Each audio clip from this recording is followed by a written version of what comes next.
हाँ जी स्टूडेंट्स, कैसी चल रही है तैयारियां? पेपर आने वाले हैं, फटे चक दो।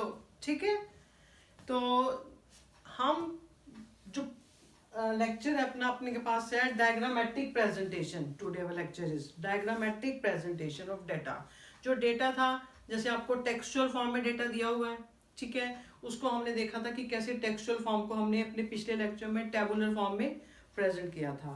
क्योंकि टेक्सचुअल फॉर्म में जो डाटा दिया होता है वो पढ़ने में काफ़ी टाइम लगता है, ठीक है, तो अंडरस्टैंडिंग उतनी ज़्यादा नहीं हो पाती कि जितना टेबुलर फॉर्म इम्प्रेसिव है। ठीक है ना, फटाफट उसको आप अंडरस्टैंड कर पाते हो, स्पेस कम लेता है। क्लियर। और उसके बाद हमारी आ रही है जो प्रेजेंटेशन हमने करनी है, डायग्रामेटिक प्रेजेंटेशन। ये जो आपकी प्रेजेंटेशन है डेटा की, ये 3 लेक्चर आपके पेंडिंग है, तो फिर इसके बाद आपका स्टैटिस्टिक का सारा सिलेबस कवर हो जाएगा। तो जो डायग्रामेटिक प्रेजेंटेशन ऑफ डेटा हमने करनी है, ये एक तो आपके पास आ रहा है ज्योमेट्रिक डायग्राम आ रही है प्रेजेंटेशन के अंदर। एक आपके पास ज्योमेट्रिक डायग्राम है। ज्योमेट्रिक डायग्राम आपके पास इसके दो टाइप्स हैं। एक तो बार डायग्राम आएगी, ठीक है, बार डायग्राम। दूसरा आएगा पाई डायग्राम। ध्यान से सुनना ये सारा पोर्शन, क्योंकि आपको जो 1 मार्क्स के थ्योरी के क्वेश्चन आने स्टैट के, वो स्टूडेंट्स अटेम्प्ट नहीं कर पाते, इसलिए बी केयरफुल व्हाइल लिसनिंग। यानी कि डायग्रामेटिक प्रेजेंटेशन के अंदर आपके जो आ रही है आज ज्योमेट्रिक, जो मेन आपके सिलेबस में है, जो 3 फेमस जो इंपॉर्टेंट है वो आपके सिलेबस में है, मेन मेथड। पहला है आपके पास ज्योमेट्रिक डायग्राम। ज्योमेट्रिक डायग्राम के अंदर आपके पास बार डायग्राम और पाई डायग्राम, 2 मेथड्स हैं। ठीक है, जो बार डायग्राम है उनको 1 डायमेंशनल डायग्राम भी कहते हैं। वेरी इंपॉर्टेंट ये बात है, बार डायग्राम्स को 1 डायमेंशनल डायग्राम भी कहा जाता है। और जो बार डायग्राम है, इसके अंदर कौन कौन सी diagram? Simple bar diagram, multiple bar diagram. जो मल्टीपल बार डायग्राम को कंपाउंड बार डायग्राम भी कहते हैं। ठीक है, मल्टीपल बार डायग्राम को कंपाउंड बार डायग्राम भी कहते हैं। फिर तीसरे नंबर पे आ रहा है आपके पास सब डिवाइडेड बार डायग्राम।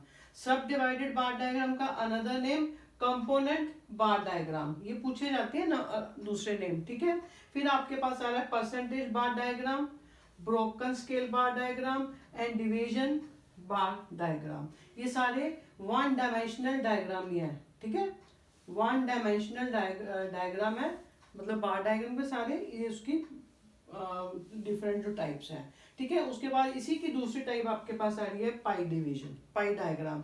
इसको हम आज अपने एक लेक्चर में कंप्लीट कर देंगे, ज्योमेट्रिक डायग्राम को। ठीक है, उसके बाद दूसरा आएगा आपके पास फ्रीक्वेंसी डायग्राम। जो दूसरी आएगी आपको फ्रीक्वेंसी डायग्राम। फ्रीक्वेंसी डायग्राम के अंदर आपने line frequency graph, histogram, frequency polygon, frequency curve और जाइव, जिसको आप कम्युलेटिव फ्रीक्वेंसी कर्व भी कहते हो, उसके बारे में डिस्कस करेंगे। नो डाउट ये सारी बातें आपने अपने पीछे छोटी क्लासेस हैं 9th 10th, उनमें आपने इसको स्टडी किया हुआ है। ठीक है, तो तीसरे नंबर पे जो आ रही है डायग्रामेटिक प्रेजेंटेशन जो आपके सिलेबस में है, that is arithmetic line graph. Arithmetic line graph को टाइम सीरीज भी कहते हैं। क्लियर, यानी कि 3 टाइप्स हैं जो हमने अपने डायग्रामेटिक प्रेजेंटेशन में करनी है, और तीनों टाइप्स को हम एक एक लेक्चर में कवर कर देंगे। ठीक है, सबसे पहले हम टुडे डिस्कस करने जा रहे हैं ज्योमेट्रिक डायग्राम, जिसके अंदर 2 पार्ट्स आ रहे हैं, 2 मतलब टाइप्स हैं। बार डायग्राम, एक बार डायग्राम आ रही है जिसका अनदर नेम 1 डायमेंशनल डायग्राम भी है। दूसरा आएगी आपके पास पाई डायग्राम। ठीक है, और जो बार डायग्राम है, बार मीन्स इसके बार का मतलब आपके पास ऐसी फॉर्म में आता है, दिस टाइप की फॉर्म में। ठीक है, बार डायग्राम, जिसको आप रेक्टेंगुलर भी बोल सकते हो। ठीक है, रेक्टेंगुलर भी कहते हैं, और साथ में इसको कॉलम भी कहा जाता है। ठीक है, तो सबसे पहले हम डिस्कस करेंगे अपनी 1 डायमेंशनल सिंपल बार डायग्राम। इसके अंदर सबसे पहले डिस्कस करेंगे हम simple bar diagram. Simple bar diagram के पास अंदर आपके पास क्या आ रहा है? सिंपल बार डायग्राम की आपको 1 वेरिएबल कोई दिया होगा। ठीक है, उसको आपने प्रेजेंट करना है डायग्रामेटिक प्रेजेंटेशन में। ऊपर आपको मेंशन किया होगा, ठीक है, simple bar diagram. We are going to discuss simple bar diagram. जैसे मैं एक डेटा ले रही हूँ, मिसलेनियस ये डेटा ले रही हूँ, इसी को सबके अंदर सभी टर्न बाय टर्न मैंने इसी डेटा को ही कंसिडर कर लेना है। ठीक है, सिंपल बार डायग्राम जो आपके पास आ रही है, सिंपल बार डायग्राम में आपको एक वेरिएबल दिया होगा। ठीक है, तो उसको आपने डायग्रामेटिक प्रेजेंट करना है। यानी कि कोई भी वेरिएबल ले लीजिए, चलो आपको लिया है इतना ही ले लीजिए, 1 वेरिएबल, ठीक है। यानी कि ईयर दे दिया 2014, 2015, 2016 ईयर दे दिया, और नंबर ऑफ स्टूडेंट्स दे दिए आर्ट्स के। 500 स्टूडेंट्स के पास आर्ट्स था 2014 में, 15 में 600 थे, 16 में 700, ठीक है। सिर्फ अब अभी हम इतना डाटा ही कंसिडर कर रहे हैं, क्लियर, सिर्फ आर्ट्स का। यानी कि हमने बनाना है simple bar diagram. Simple bar diagram यानी कि आपने यहाँ पे ले रहे हो 2 एक्सिस हैं, ठीक है, x axis, y axis, clear. यहाँ पे आपका टाइम आ रहा है 2014, यहाँ पे हम ईयर लेंगे, टाइम, क्लियर। यहाँ पे नंबर ऑफ स्टूडेंट्स आएंगे, number of students of arts, ठीक है। और एक अपनी ये बात याद रखनी है, जब भी आपने बार डायग्राम बनानी है, बार डायग्राम की जो 1 डायमेंशनल डायग्राम है, यानी कि इसमें सिर्फ आप इसको लेंथ और हाइट मतलब इसको शो कर सकते हो, ठीक है। जो हाइट यानी कि ये जो आपके पास आ रही है, हम ऐसे बना रहे हैं, ये इसकी हाइट है, ठीक है, हाइट या लेंथ है, वो डिफर होएगी क्योंकि हर एक की वैल्यू अलग अलग है, ठीक है। और जब भी हमें ये बार डायग्राम बनानी है, 2 बातें याद रखना, एक तो बेस लाइन सेम है, पूछा जाता है शॉर्ट नोट में, बेस लाइन आपकी सेम जाएगी, क्लियर, बेस लाइन सेम है, इसको थोड़ा लंबा ले लेते हैं, बेस लाइन आपकी सेम जाएगी, प्लस जो विड्थ होती है बार डायग्राम की, जैसे कि जो आप बार डायग्राम यहाँ पे बनाओगे, वो विड्थ सेम होगी, विड्थ सेम होगी, और जो उनका डिस्टेंस होगा विड्थ के बीच का, वो भी सेम होना, मतलब इक्वल होना चाहिए हर एक में, ठीक है। यानी कि हाइट डिफरेंट होगी, हाइट अलग अलग होगी, बिकॉज वैल्यू अलग अलग है आपके पास, ठीक है। जो बार की विड्थ है वो आपकी सेम होनी चाहिए, सेम, और जो डिस्टेंस है जो दोनों बार के बीच में, वो भी हर बार में डिस्टेंस भी आपका सेम रहेगा, ठीक है। ये बातें आपने ध्यान रखनी है। तो अब जैसे हम इस डेटा को शो कर रहे हैं सिंपल बार डायग्राम में, जैसे कि आपने ईयर लेने हैं 214, 215, 216। अब आपने ग्राफ एंड टफ, आपको वहां पे तो ग्राफ दिया होगा, ठीक है, या तो सिंपल आप ऐसे कर सकते हो, ग्राफ में क्या है, आप 5 के पॉइंट के बाद पॉइंट लगा लीजिए, 5 के बाद ना आपने पॉइंट लगा लेने हैं, ठीक है। मैं अभी रफ एंड टफ ले रही हूँ, मेजरमेंट गलत हो सकती है। यानी कि यहाँ पे आपके पास आया 2014, 2015 और 2016, और मेरे पास स्टूडेंट्स कितने लेने हैं मैंने, 500, 600, 700, यानी कि जो आपके पास लोएस्ट 500 वैल्यू है, डेटा आपका जो फिगर है 700 तक जाएगी। यानी कि मैं यहाँ 200 का गैप ले सकती हूँ, 200, 400, 600 एंड 800, क्लियर। और 214 में 500 स्टूडेंट्स के पास आर्ट्स था, 500 स्टूडेंट, यानी कि अब आपने क्या करना है, यानी कि जो पॉइंट था 5 के बाद लगा रहे हो ना पॉइंट आप, ठीक है, उसके 2 आप इधर ले लो, 2 इधर ले लो, 214 पे 500 स्टूडेंट लेने हैं हमने, यानी कि आप इसके रफ एंड टफ, अब इसके थोड़ा सा कोई इधर जाएगा, ठीक है, फिर आपके पास ये इधर आएगा, क्लियर, 500 स्टूडेंट। फिर 2015 में 600 थे, 2015 में 600, यानी कि फिर आपने इस पॉइंट को 2 इधर ले गए जैसे, ठीक है, मैं भी रफ एंड टफ मेरी मेजरमेंट चल रही है, 600 आगे, तो फिर पॉइंट के 2 उधर चले गए। ऐसा करने से आपका क्या है, ये जो विड्थ है बार डायग्राम की वो भी सेम जाएगी, और जो उनका गैप है वो भी आपके पास सेम आ रहा है, ठीक है ना। यानी कि 5 का गैप ले लो, जितने का नंबर पे डिपेंड करता है, 10 का, 7 का, जितना आपने गैप लेना है, मिड में पॉइंट लगाए, उसके जितने आप इधर ले रहे हो बॉक्सेस, उतने उधर ले लो, ठीक है, बीच में थोड़ा गैप छोड़ना है, हर बार उतना गैप आता जाएगा, फिर क्लियर। फिर आपके पास ऐसे 700 स्टूडेंट्स हैं, 2016 में आपके पास आ रहे थे 700, यानी कि ये मैंने पॉइंट लगाया, इसके 2 बार इधर लिए मैंने, 700 लेना है आपने, ठीक है, 700, फिर 2 उसको आगे ले गए, यानी कि आपके पास जो आएगा, ठीक है, विड्थ आपकी सेम होएगी, और जो इनके बीच में गैप आएगा वो भी आपका इक्वल होना चाहिए, ठीक है। तो दैट इज आपके पास सिंपल बार डायग्राम, क्लियर। यहाँ भी आपके पास 500 है, ये 6 उसका हो गया, 600, 700, ये आपके पास थी सिंपल बार डायग्राम। अब आपके पास आ रही multiple bar diagram, multiple bar diagram या compound bar diagram. Compound bar diagram यानी कि आपको 2 वेरिएबल्स दिए, जैसे 2 वेरिएबल्स उससे ज्यादा दे दिए, आपको कंपैरिजन करना है। जैसे कि वैसे आप कह सकते हो डिफरेंट, जैसे कोई डेथ है, डेथ रेट दे दिया, बर्थ रेट दे दिया, या कुछ लिटरेसी और इलिटरेसी दोनों को डेटा दे दिया। तो अभी हम इनको इसी को ही कंसिडर कर लेते हैं, ठीक है। यानी कि आपके पास आ रही है अब multiple bar diagram. Multiple bar diagram में क्या, आपने इसको इकट्ठा शो करना है। जैसे आपके पास ये एक्स एक्सिस था, ये आपके पास एक्स एक्सिस और ये वाई एक्सिस, ठीक है। ईयर आ रहे हैं आपके पास, ईयर 2014। यहाँ पे हम थोड़ा सा गैप ज्यादा लेंगे क्योंकि हमने इनको इकट्ठा शो करना है। 10 का गैप ले लीजिए, 2014, 15 और फिर आ गया आपके पास ये 16, ठीक है, 15, 16, क्लियर। थोड़ा सा आगे ले जाइए, क्लियर। अब आपके पास उधर था न, आपके जा रहे हैं, आपने शो करना है 2014 में 500 स्टूडेंट्स के पास आर्ट्स था, यानी कि इसको आप टोटल कर सकते हो 500, 300, 800 और 200, 1000, यानी कि 1000 आपके पास मैक्सिमम वैल्यू आनी चाहिए वाई एक्सिस पे जो फिगर है। 100 का ले लीजिए, ठीक है, 100 या 200 का ले लीजिएगा, 200, 400, 600, 800 और 1000, ठीक है। यानी कि अब आपके पास है कि 2014 में 500 स्टूडेंट्स के पास था आर्ट्स, 500 स्टूडेंट्स के पास था आर्ट्स। थोड़ा सा इधर लीजिए, 500 स्टूडेंट्स के पास आर्ट्स था, ठीक है। फिर आपके पास आ रहा है 300 स्टूडेंट्स के पास कॉमर्स था। 300 स्टूडेंट्स आप इसको ले जाओ 500 और 300 और आएगा आपके पास 5 और 3 800, यानी कि आपके पास 800 स्टूडेंट के पास आ गया ये कॉमर्स। फिर आ रहा है साइंस, 200 स्टूडेंट्स आपके पास आ रहे हैं, सॉरी नहीं, आपका 300 शो करना है ना आपने, मतलब ऐड नहीं करोगे। 300 स्टूडेंट्स के पास कॉमर्स है, यानी कि आपके पास ये आया ये यहाँ पे, ठीक है, 300 स्टूडेंट्स। फिर आपके पास आ रहा है 200 स्टूडेंट्स के पास साइंस है। कितने, 200 स्टूडेंट्स के पास आपके पास आ रही है साइंस, ठीक है। ये आपके पास विड्थ जब आप मापोगे ग्राफ में बॉक्सेस होंगे तो आपके पास सेम आनी चाहिए, ठीक है। यहाँ पे जैसे आप 10 का गैप ले लो, हर एक को मतलब आप करने के बाद 2 उधर 2 इधर, ठीक है।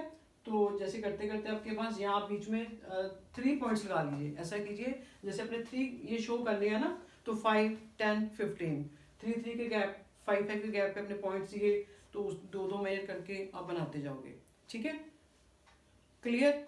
मतलब जैसे भी आपको लगता है अपने स्केल से लेके उसको अच्छी तरह मतलब प्रॉपर बनना है आपका, मतलब जैसे आपको ठीक लगता है। तो जैसे ये है, मतलब अगर आप 10 का गैप ले रहे हो, ठीक है, 10 का गैप लेके आगे आप छोड़ सकते हो, 3 की टर्म है ना, तो आप सीधा जो है 12 ले लीजिए, या 10 ना 3, 3, 9 मुश्किल हो जाएगा, 12 ले गए आप, तो 4, 4, 4 का गैप बॉक्स लेके अपने मार्क का लेना है। फिर आपने 12 के बाद 2 को छोड़ देने हैं, फिर अगले 12 ले लीजिए, फिर 2 छोड़ दीजिए, अगले 12, ऐसे कर सकते हैं जैसे आपको कन्वीनियंट लगता है, ठीक है। तो फिर आपके पास आएगा ये 2015 में, 2015 में से 600 स्टूडेंट्स के पास आर्ट्स थे, 600 स्टूडेंट्स के पास आर्ट्स, ठीक है, और 200 के पास थी कॉमर्स, 200 के पास कॉमर्स, क्लियर। फिर 400 के पास थी 600, 200 और 250 जो स्टूडेंट्स थे उनके पास आपके पास आ रही थी ये साइंस। तो आपने इसको मतलब इनको डिफरेंस बताना है कि ये हमारी आर्ट्स है, जैसे आर्ट्स में आप डॉट कर दीजिए, आर्ट्स में आप डॉट कर सकते हो, कुछ भी साइन रख सकते हो, ठीक है। और आप आगे कॉमर्स दे रहे हो, अगर कॉमर्स में आप ऐसे लाइन मार सकते हो, ठीक है, लाइन मार दी। फिर अपने कॉमर्स है, साइंस है, उसको क्रॉस कर सकते हो ऐसे, ठीक है। ये आप कैसे बनते जाएंगे, क्लियर। तो यानी कि जब भी आपने इसको शो करना है ऐसे आपका थर्ड बन जाएगा, क्लियर। तो फिर जब आप शो करोगे इसको अपने बॉक्सेस में शो करना है, ऐसे आपके पास की जो हम ले रहे हैं ये आपका आर्ट्स है, आपने मेंशन करना है आर्ट्स है, ये आपका ऐसे जो साइन जा रहा है वो कॉमर्स है, क्लियर, कॉमर्स है। और फिर जो ऐसे वाले क्रॉस है वो साइंस है, ये आपने इसको मेंशन करना है। तो आप आगे लिख भी सकते हो, जैसे आपने वहाँ यहाँ जितना भी गैप ले रहे हो 1 सेंटीमीटर है, स्केल के अकॉर्डिंग लिख सकते हो आप, स्केल है, ठीक है ना, यानी कि 1 सेंटीमीटर इक्वल टू आपके पास आ रहा है 200 के इक्वल, ठीक है ना। ये सारी बातें आपने मेंशन करनी है आपके, तभी आपको फुल मार्क्स मिलेंगे।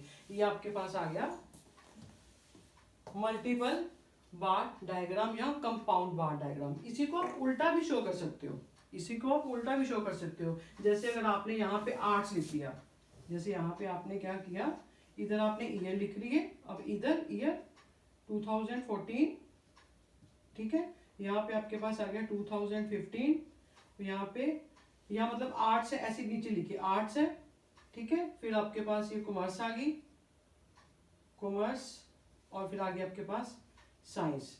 तो ठीक है, अब आपके पास क्या है, ये आर्ट्स के अलग भी शो कर सकते हो। 500 स्टूडेंट्स कितने लेने आपने, मतलब आपका डाटा ये जाएगा ऐसे, यानी कि 6 6 12 13 13 5 18 1800 तक जाना चाहिए आपका। जैसे 200 400 600 800, ठीक है। ऐसे करते करते आपका जाएगा, फिर ये कितना गिना था हमने 13 18, ठीक है। 800 1000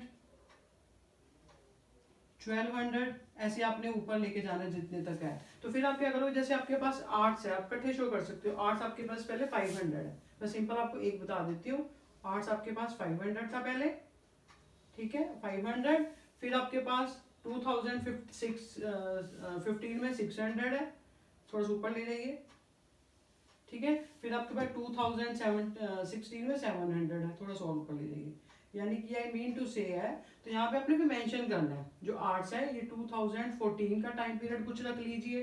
तो अगर आप ऐसे शो करते हो तो आप लिखोगे बॉक्सेस में यार 2014 टाइम पीरियड है, ठीक है। 2015 का क्या साइन रखना है आपने, क्रॉस लिखना है, क्या करना है आप उसको मेंशन करोगे, ठीक है। इसको आप जैसे भी अपने लाइनें देनी उसको मेंशन करोगे। यानी कि आप इसको ऐसे भी शो कर सकते हो और ऐसे भी शो कर सकते हो। क्लियर। ये अब आपके पास तीसरी आ रही है आपके पास सब डिवाइडेड और कंपोनेंट बार डायग्राम। और एक बात और, ये जो हम बार डायग्राम शो कर रहे हैं ये हॉरिजॉन्टल है, ज्यादातर हॉरिजॉन्टल बनती है, पर ये आपके पास वर्टिकल है, ठीक है, वर्टिकल है। और ये हॉरिजॉन्टल भी बनती है जो बार डायग्राम है, यानी कि ऐसे फॉर्म में मतलब वर्टिकल ना बन के आपके पास हॉरिजॉन्टल भी बनती है। इनकी शेप ऐसे भी बन सकती है। उस केस में आप क्या करोगे, ईयर आपने इधर ले लिए, ईयर आपके फिर इधर आ गए वाई एक्सिस पे, जैसे इसी को डायग्राम को शो करें, ईयर आगे और यहाँ पे आपके पास नंबर ऑफ स्टूडेंट्स हैं, ठीक है, नंबर ऑफ स्टूडेंट्स हैं। तो आपने जैसे यहाँ पे 200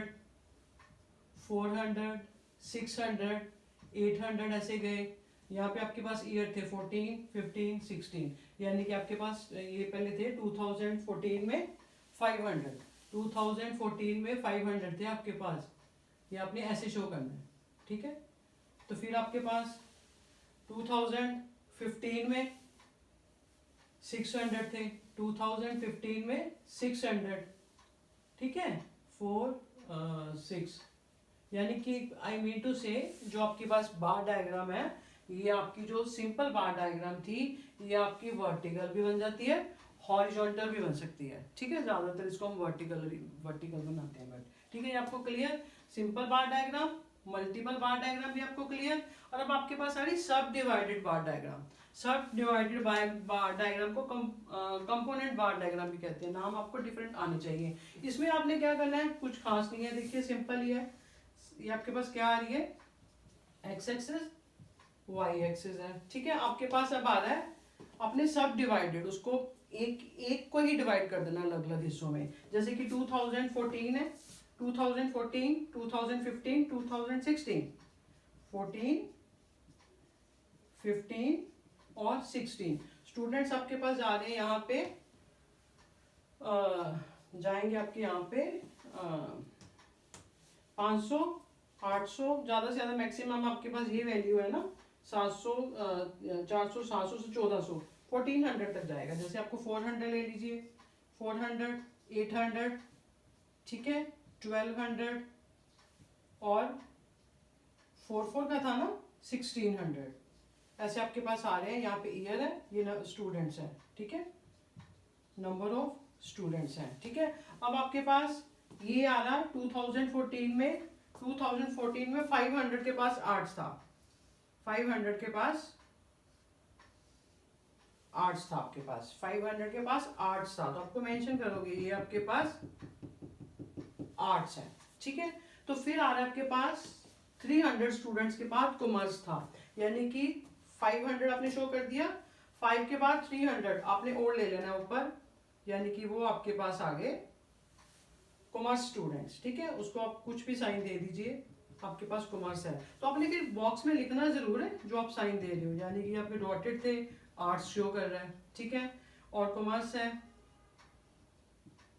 कॉमर्स आपकी ये क्रॉस शो कर रहे हो, ठीक है ना। फिर आपके पास 200 स्टूडेंट के साइंस थे, 200 स्टूडेंट साइंस के थे, यानी कि आपके पास 1000 आपने शो करना है। आप आगे इसको ले जाओगे, कोई भी आप साइन दे दोगे, ठीक है, बॉक्सेस दे दीजिए, कुछ दे दीजिए, ऐसे आपके पास ये सारे चलते रहेंगे, तो यहाँ पे मेंशन करोगे। फिर आपने स्केल भी मेंशन करना है कि 1 सेंटीमीटर इक्वल आपके 400 आ रहा है, ठीक है। यानी कि ये आपके पास सिंपल डायग्राम थी, मल्टीपल बार डायग्राम है, ये आपके पास आ रही है सब डिवाइडेड बार डायग्राम, सब डिवाइडेड बार डायग्राम और कंपोनेंट बार डायग्राम। ज्यादातर आप एनसीईआरटी में इतनी, एनसीईआरटी में तो इतनी ही मेंशन है, पर फिर भी आपको थोड़ा बहुत पता होना चाहिए। आगे आ रही है आपके पास परसेंटेज बार डायग्राम और एक ब्रोकन स्केल बार डायग्राम। ब्रोकन स्केल में क्या होता है, पहले मैं ब्रोकन स्केल बता देती हूँ कि कई बार कोई वैल्यू बहुत आगे, मान लो यहाँ पे 700 की वैल्यू आपके पास सीधी 2500 वैल्यू आ जाती है, कोई वैल्यू आ गई मान लीजिए, ठीक है ना, कोई 2500 वैल्यू आ गई, तो फिर हम क्या करेंगे, इतना मतलब थोड़ा सा 2500 तक लेके जाना, कि बस स्पेस नहीं होता, कुछ होता है, वैल्यूज जब बहुत ज्यादा बड़ी है तो बहुत ज्यादा छोटी है, तो हम एक ऊपर उसको छोड़ के ब्रोकन मतलब यहाँ स्पेस देके, तो उसको फिर ब्रोकन शो मतलब आगे ले जाते हैं, शो कर देते होते हैं उसको, उस नंबर को, ठीक है, वहां तक थोड़ा सा डाटा फिर लेके जाओगे, क्लियर। यानी कि इसमें नहीं आएगा, यहाँ पे फिर इसके ऊपर बनेगा, यानी कि स्पेस देके उसके ऊपर जाएगा, कि फिर आप उसको शो कर दोगे, क्लियर। Broken scale diagram. एक होती है डिवीजन बार डायग्राम, उसमें आपको क्या होता है, एक्चुअल फिगर नहीं दी होती, सिर्फ प्रॉफिट लॉस बताया होता है, नेट गेन नेट लॉस। उसमें क्या आपके पास है, जब नेट गेन नेट लॉस दिया होता है तो आपने क्या करना है, आपको पता है, ये आपके पास एक्स एक्सिस है, वाई एक्सिस है, कोई भी वैल्यू मान लो प्रॉफिट जैसे पॉजिटिव है, वो सारी वैल्यू ऊपर जाएंगी ऐसे, ठीक है, ऊपर जाएंगी। अगर कोई नेगेटिव वैल्यू आ रही है, नेगेटिव वैल्यू आ रही तो क्या, फिर हम ये हमारे साथ पॉजिटिव वाई एक्सिस था, फिर हमारे पास एक नेगेटिव वाई एक्सिस बन जाएगा जिसमें वो वैल्यू शो होंगी। तो वो जो आपकी ये रेक्टेंगुलर जो जाएगी, वो फिर नीचे डाउनवर्ड जितनी आपके पास वैल्यू है वो आपने उसको वैसे शो कर देना है, क्लियर। और आपके पास बीच में हो जाएगी परसेंटेज बार डायग्राम। परसेंटेज बार डायग्राम को आपने क्या करना है, जैसे मान लीजिए आपके पास परसेंटेज बार डायग्राम में क्या है, सिंपल मान लीजिए कोई फैमिलीज, मतलब कोई फैमिली का एक्सपेंडिचर दे दिया, कोई दो फैमिलीज है ए और बी, ठीक है, उनका एक्सपेंडिचर दे दिया कि इनकम थी उनकी 1000 है, तो वो अपना खर्चा कर रहे हैं, फूड पे इतना खर्चा है, ठीक है, फूड पे 1000 है, और उस पे अपना 500 है, कुछ मेडिकल खर्चों पे, अपना रेंट है उनका 2000, ठीक है, और उनका फूड है, फूड पे कितना खर्च कर रहे हैं, ये सारी आइटम करते करते आपने शो करना है, यानी कि 2 3 4, यानी मान लीजिए ये फूड पे खर्च कर रहे हैं, फूड, ठीक है, ये आप कर लीजिए मेडिसिन पे, ये रेंट है, ये क्लोथिंग कर लीजिए यहाँ, ठीक है, वो नहीं करना तो क्लोथिंग 3 ही ले लीजिए चाहे, ठीक है ना। फिर ये मिसलेनियस खर्चे कर लीजिए, मिसलेनियस, यानी कि आपके पास फूड पे इतना, क्लोथिंग पे इतना कर रही है, रेंट पे इतना कर रही है, मिसलेनियस पे इतना कर रही है खर्च। उनके पास फैमिली की इनकम कितनी है, 1000 3000 4000, यानी कि 4500 उनकी इनकम है, 4500 इनकम के अकॉर्डिंग ये उनका एक्सपेंडिचर है। ऐसे ही बी फैमिली, उनका भी एक्सपेंडिचर निकाल देंगे, अगर उनकी 45 इनकम है तो ऐसे कर रही है, वो फूड पे इतना खर्च कर रही है, ठीक है, और क्लोथिंग पे इतना आ रहा है उनके पास, ठीक है, रेंट सेम है, ठीक है, तो आपके पास मिसलेनियस खर्चे यानी कि आपको दिए होंगे ऐसे। तो अपने परसेंटेज बार डायग्राम शो करनी है। परसेंटेज बार डायग्राम में क्या होगा, आप इनकी परसेंटेज निकालोगे, परसेंटेज निकलेगी इनकी, फैमिली ए की परसेंटेज फैमिली बी की, यानी कि 1000 डिवाइडेड बाय 4500 इंटू 100 जो परसेंटेज आएगी। फिर क्लोथिंग पे जितनी आई 500 डिवाइडेड बाय 4500 इंटू 100, ये सारे पे परसेंटेज निकालते रहोगे, ऐसे इनकी परसेंटेज निकलेगी। तो फिर आप उस परसेंटेज को उसमें शो करना है आपने, यानी कि इसको शो करोगे एक डायग्राम में, और एक फिर इसको, यानी कि नीचे आपने ले दिया फूड पे, फैमिली ए ले लीजिए, जैसे फैमिली ए है, फैमिली बी है, ठीक है, तो वो आपका फूड पे कितना खर्च कर रही है, फूड पे आ रहा है आपका, इधर आप दे दोगे ना फूड है, ठीक है। फूड पे उनका मतलब जितने भी परसेंटेज आ रही है, मान लो तो आप उतना यहाँ पे फिगर्स ले लोगे ऐसे, फूड पे कितना खर्च कर रही है तो आप ऐसे मेंशन करते जाओगे, फूड पे इतना है, क्लोथिंग पे इतना आ रहा है, उसको आप आगे मेंशन करते जाओगे। वैसे आपके सिलेबस में एनसीईआरटी में वो आपको एक एक्स्ट्रा नॉलेज दे रही हूँ मैं, ठीक है। ये आपके पास। अब नेक्स्ट टॉपिक डिस्कस करेंगे पाई डायग्राम।